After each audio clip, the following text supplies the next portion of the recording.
జబుల గణేష్ మహారాజ్కి జై. నమస్కారం. యాత్రలో నా పాత్ర మీ అశోక్ కుమార్, కొత్తపల్లి. అయితే మనము వడకనాథన్ శివాలయానికి వచ్చినాం. అయితే ఇది త్రిశూర్ సిటీ సెంటర్లో ఉందన్నమాట. అయితే ఇక త్రిశూర్ 1020 కిలోమీటర్ ఉంటుంది మన హైదరాబాద్ నుంచి. ట్రైన్లు ఇక్కడ రావచ్చు. అయితే ఇక్కడ మనకు ఉండడానికి మాత్రం వసతులు మాత్రం ఇక్కడ ఏముండవు. టెంపుల్లో ఇక్కడ లాడ్జ్లో ఉండొచ్చు.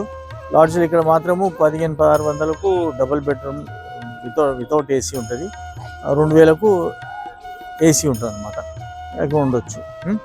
అయితే దీని గురించి చెప్తాను నడవండి.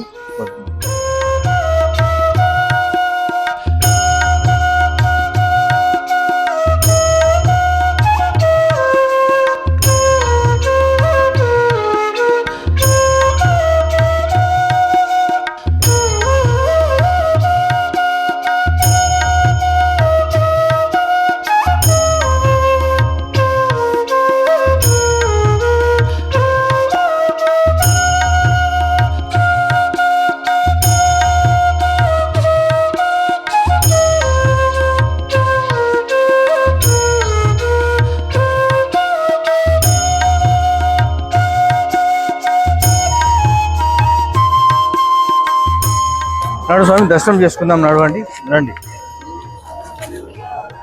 నడవండి లోపలికి వెళ్దాం, దర్శనం చేసుకుందాము. నడవండి.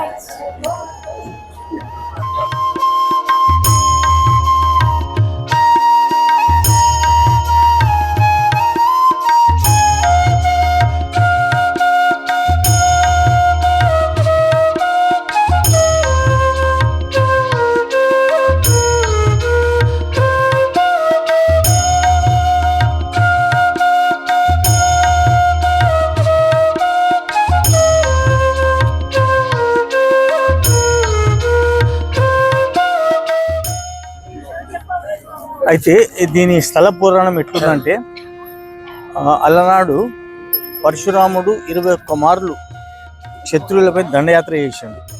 అందరు ఎంతోమంది చంపేశాడు. అయితే ఆ పాప పరిహార్థం కొరకు ఇక్కడ యజ్ఞం చేసినాడు స్వామి. యజ్ఞం చేస్తే అప్పుడు యజ్ఞం అయిన తర్వాత ఋషులందరూ వచ్చి మాకు కూడా కొద్దిగా స్థలం కావాలి, ఇక్కడ మేము కూడా ఎప్పుడు హోమాలు యజ్ఞాలు చేసుకుంటాం కదా అది అంటే సరే అని చెప్పి ఇప్పుడు పరశురాముడు ఏం చేస్తాడంటే సముద్రుని అడుగుతాడు, నాకు జాగ కావాలంటే. సముద్రుడు ఏమంటాడంటే, నీ పరశు ఉంది కదా, ఎంత దూరం నువ్వు వేస్తే అంత దూరం నీకు ల్యాండ్ ఇస్తా అంటాడు. అయితే వేస్తే ఇప్పుడు కేరళ అంతా అదే అనమాట. ఇప్పుడు కేరళ అంతా పరశురాముడు సాధించింది అనమాట. అదైన తర్వాత ఇక అప్పుడు ఏం చేస్తాడంటే, తర్వాత పరశురాముడు శివుణ్ణి ప్రార్థిస్తాడు. బాగా ప్రార్థించి వస్తాడు. శివుడు ప్రత్యేకం అయితే ఇక్కడ వెలిసిపోనని చెప్తాడు అనమాట. ఇక్కడ వెలుగు స్వామి, ఇక్కడ బాగుంటుంది అంటే సరే అని చెప్పి శివుడు గణపతి, పార్వతీమాత, గణపతి, సుబ్రహ్మణ్య స్వామి తోటి లింగ రూపంలో ఇక్కడ వెలుస్తాడు అనమాట. అందులో దీని పేరు వడకనాథన్ అని అందుకోసం పేరు వచ్చింది. నడవండి. అయితే స్వాములు ఇప్పుడు శివాలయం వడకనాథన్ నుంచి ఇప్పుడు హోటల్ రూమ్కి వెళ్తున్నాము.